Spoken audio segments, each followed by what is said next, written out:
Assalamualaikum warahmatullahi wabarakatuh. Kami dari kelompok 2C ingin mempresentasikan hasil kerja kami, yang berjudul Analisa Kebutuhan. Anggota kelompok kami terdiri dari Kaisa Marisa, Arya Rizky Ramadan Putra Pratama, Ilham Maulana, Dimas Wahyu Nurgraha, dan Rangga Dwi Caniago. Kemudian terdapat latar belakang permasalahan. Nah, latar belakang permasalahan kami ini mengacu pada depresi. Nah, yang dimana depresi ini adalah salah satu masalah kesehatan mental terbesar saat ini yang harus diperhatikan dengan serius. Masalah kesehatan mental seperti ini dapat menyebabkan perilaku bunuh diri. Kemudian belakangan ini sering terjadinya kejadian bunuh diri, terutama bagi mahasiswa yang memiliki beban pikiran yang banyak, yang tidak sanggup lagi memendamnya sendiri, dan stres yang berlebihan. Mereka yang ingin konsultasi ke psikiater takut dianggap gila oleh orang sekitar. Itu sebabnya diperlukan konsultasi yang dapat menyembunyikan identitas.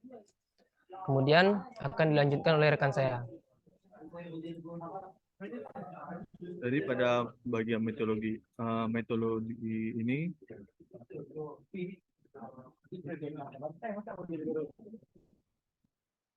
terdapat yang pertama secondary research. Jadi pada tahap ini dilakukan dan dipelajari, dicari tahu masalah dan solusinya.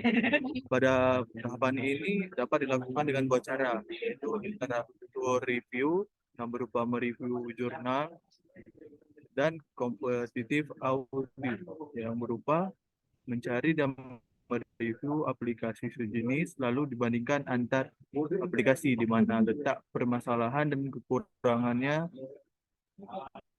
dari aplikasi tersebut.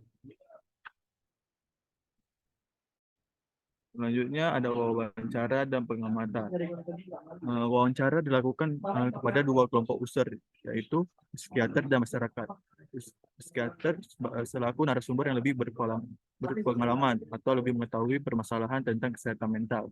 Sedangkan masyarakat selaku narasumber yang telah mengalami masalah kesehatan mental berupa depresi. Wawancara dilakukan di warung kopi dikarenakan agar narasumber tidak terlalu tertekan akan suasana wawancara.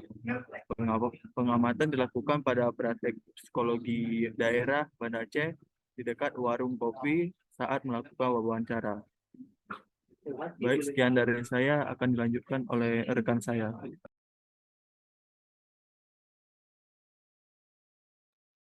Baik, terima kasih. Selanjutnya saya akan melanjutkan bagian temuan. Pada pertemuan ini terdapat secondary research yang yaitu aplikasi pertama, yaitu aplikasinya bernama Halo Dokter atau chat bersama dokter. Deskripsi aplikasi ini, Halo Dokter adalah aplikasi yang menyediakan media chat bersama dokter. Baca artikel kesehatan, buat janji konsultasi, belanja kebutuhan kesehatan, hingga perlindungan kesehatan.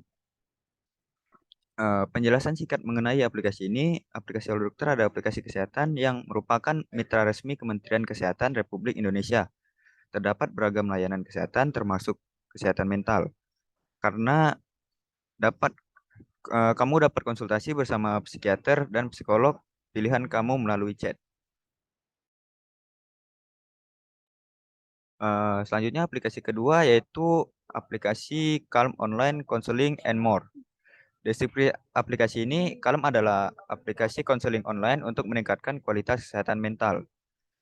Penjelasan singkatnya, aplikasi Calm ini menawarkan layanan untuk curhat dengan konselor profesional atau disebut dengan counselor dan gratitude journal yang diklaim telah terbukti secara ilmiah dapat meningkatkan kebahagiaan tanpa biaya. Selanjutnya aplikasi ketiga yaitu Psikologimu. Deskripsinya Psikologimu ini dibuat untuk memberikan akses sehat mental dengan menghubungkan user dengan psikolog profesional sehingga setiap individu dapat konsultasi dengan biaya terjangkau serta berkonsultasi kapan saja di mana saja. Penjelasan singkatnya seperti namanya, Psikologimu bertujuan memberikan akses sehat mental dengan menghubungkan kamu dan psikolog profesional demi mengetahui kesehatan mental kamu dan membantu memperbaikinya. Dan yang terakhir aplikasi keempat yaitu My Doctor. My Doctor adalah karya anak bangsa di bidang kesehatan yang berfokus pada pelayanan kesehatan secara tuntas, terintegrasi, dan cepat. Penjelasan singkatnya, pelayanan kesehatan yang ditawarkan My Doctor sangat beragam. Fitur yang paling unik adalah tombol SOS yang berguna untuk kebutuhan darurat. Ketika menekan tombol ini, kamu akan dihubungi oleh pihak My Doctor. Selanjutnya akan disambung oleh rekan saya. Baik, untuk identifikasi masalahnya, yang pertama ada banyaknya kasus bunuh diri akibat depresi. Kemudian yang kedua, masyarakat tidak ada waktu untuk datang ke psikolog. Dan yang ketiga, masyarakat malu untuk curhat dengan orang lain. Selanjutnya akan dilanjutkan oleh rekan saya. Baiklah, di sini ada value proposition canvas berdasarkan kelompok masyarakat. Pada visi ini di bagian customer segment ada 3 bagian. Di bagian customer jobs, masyarakat mencari psikiater, kemudian masyarakat menentukan waktu konsultasi, masyarakat konsultasi dengan psikiater, dan kemudian masyarakat membayar psikiater. Pada pains yang dirasakan oleh masyarakat yaitu masyarakat tidak bisa memilih waktu konsultasi, dan juga masyarakat menemukan biaya untuk berkonsultasi itu sangat mahal. Kemudian psikiater yang ada juga kurang profesional, serta konsultasi hanya dapat dilakukan pada satu tempat. Sedangkan keinginan yang diinginkan oleh masyarakat yaitu mereka menginginkan psikiater yang profesional, kemudian bisa berkonsultasi di mana saja dengan harga yang terjangkau dan bisa memilih kapan ingin berkonsultasi. Pada value proposition-nya, produk and service yang ditawarkan yaitu konsultasi langsung dengan psikiater. Gain creators yang ingin diwujudkan yaitu biaya yang terjangkau jika bergabung menjadi member. Kemudian psikiater profesional yang terpercaya. Kemudian masyarakat juga dapat memilih waktu konsultasi dengan menghubungi langsung ke psikiaternya, dan masyarakat melakukan konsultasi secara langsung di rumah sakit. Sedangkan untuk peer-relieversnya, masyarakat bisa memilih kapan waktu konsultasi. Ke masyarakat juga bisa memilih psikiater, karena kami akan membuatkan daftar psikiater yang diminati. Kemudian masyarakat bisa memilih biaya konsultasi sesuai kebutuhan. Next. Pada value proposition canvas milik kelompok psikiater, di sini pada bagian customer segment, para psikiater mencari pasien untuk konsultasi, kemudian si psikiater dapat menentukan jadwal konsultasi sesuai dengan jadwal kosongnya. Kemudian psikiater memberikan solusi ke pasien. Pains yang dialami oleh psikiater di sini yaitu jumlah pasien yang sedikit, kemudian jadwal konsultasi yang tidak teratur. Nah, gains yang diinginkan yaitu psikiater memiliki banyak pasien, kemudian psikiater memiliki jadwal yang teratur. Pada value proposition-nya, di sini product and service dari psikiater yaitu memberi konsultasi langsung ke pasien. Gain creator yang diinginkan yaitu banyak pasien dengan konsultasi offline dan online, kemudian jadwal yang teratur dengan pengatur jadwal, dan pain reliever yang akan diberikan kepada kelompok psikiater itu bisa melakukan konsultasi secara online dan offline, kemudian bisa menyesuaikan jadwal konsultasi. Selanjutnya akan dijelaskan oleh rekan saya.